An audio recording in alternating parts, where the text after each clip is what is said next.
Hello दोस्तों।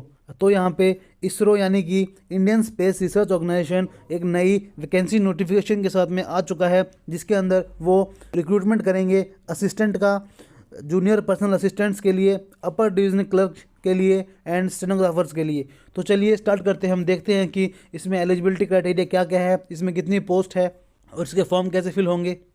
तो चलिए शुरू करते हैं। सबसे पहले हम देख लेते हैं कि असिस्टेंट की पोस्ट के लिए कहाँ कहाँ कितनी कितनी वैकेंसीज है जोन वाइज। तो सबसे पहले अहमदाबाद जोन में देखते हैं। तो अहमदाबाद जोन में कुल मिला के 26 वैकेंसीज़ है। बेंगलुरु जोन में कुल मिला के 125 वैकेंसीज़ है। वहीं अगर हम हासन जोन की बात करें तो उसमें कुल मिला के 16 वैकेंसीज़ है। एंड अगर हैदराबाद में देखें तो उसमें 35 वैकेंसीज़ है।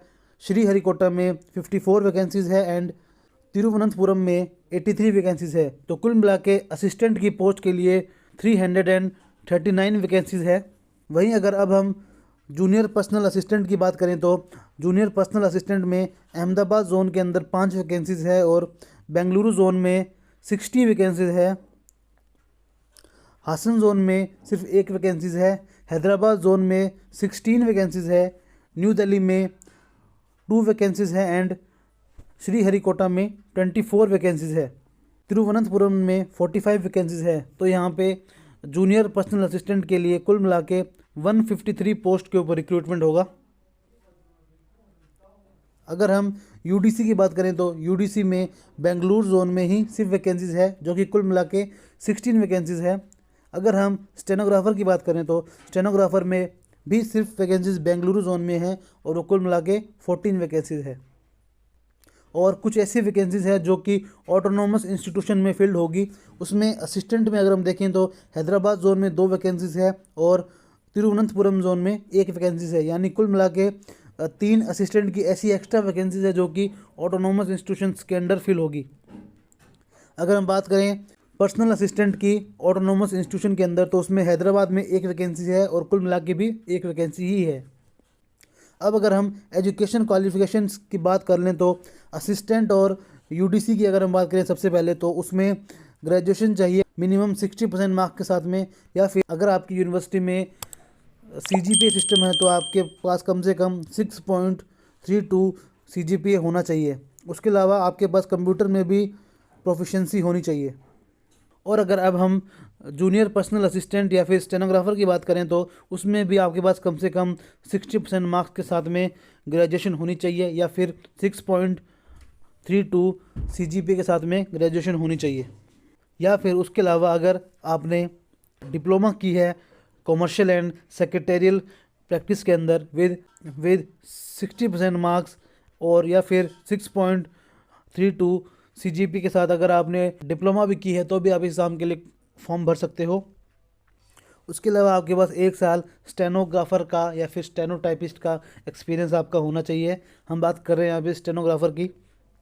और स्टेनोग्राफी के अंदर आपकी स्पीड मिनिमम 60 वर्ड पर मिनट की आपके पास स्पीड होनी चाहिए और साथ में कंप्यूटर यूज़ करने में प्रोफिशिएंसी भी होनी चाहिए।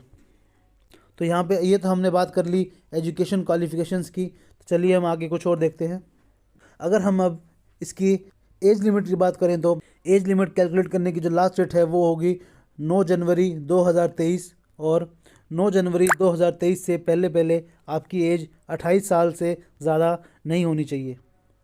और अगर आप ओबीसी कैंडिडेट है तो आपके लिए मैक्सिमम एज जो है वो 31 है। और अगर आप एससी या फिर एसटी के कैंडिडेट हैं तो आपके लिए मैक्सिमम एज है 33।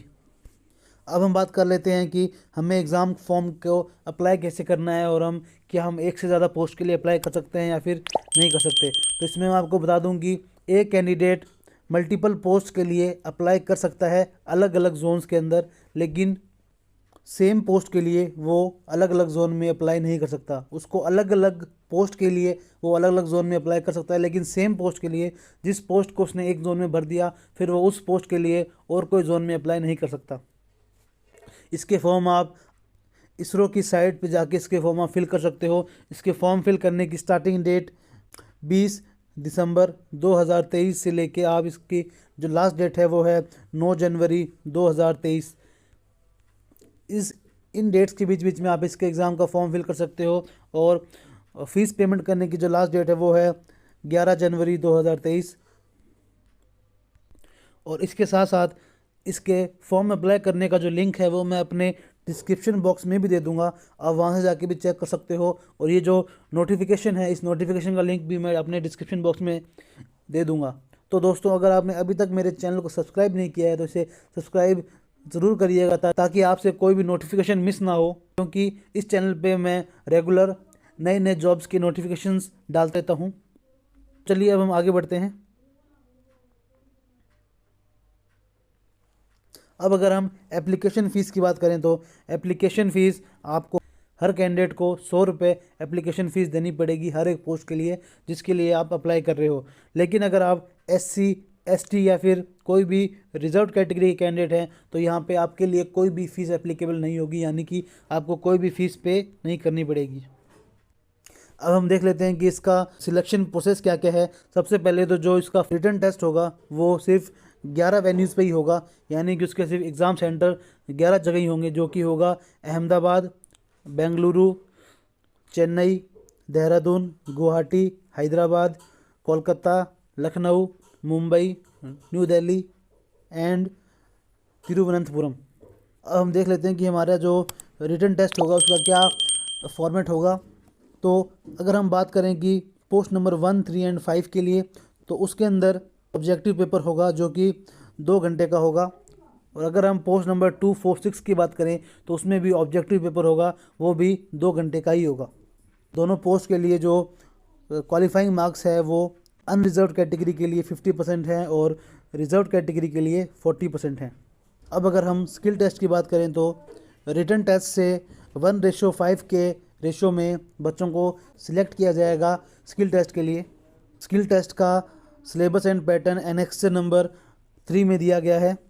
इसमें जो पासिंग क्राइटेरिया है वो अनरिजर्व कैटेगरी के लिए 60% है और रिजर्व कैटेगरी के लिए 50% है। ये हम बात कर रहे हैं स्किल टेस्ट की।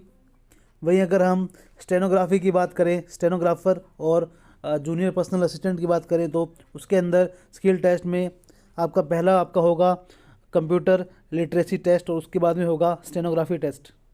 इनमें अगर हम पासिंग क्राइटेरिया की बात करें तो कंप्यूटर लिटरेसी टेस्ट के अंदर अनरिजर्व कैटेगरी के लिए 60% मार्क्स है और रिजर्व कैटेगरी के लिए 50% मार्क्स है।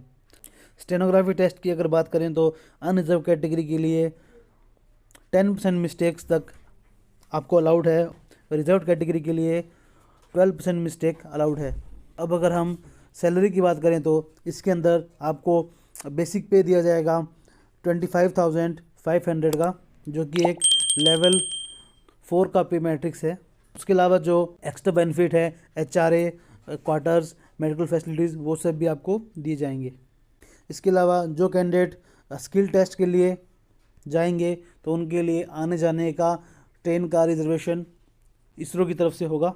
ये सिर्फ बात कर रहा हूँ मैं स्किल टेस्ट की। रिटन टेस्ट के अंदर आपको कोई भी ट्रैवल अलाउंस नहीं दिया जाएगा।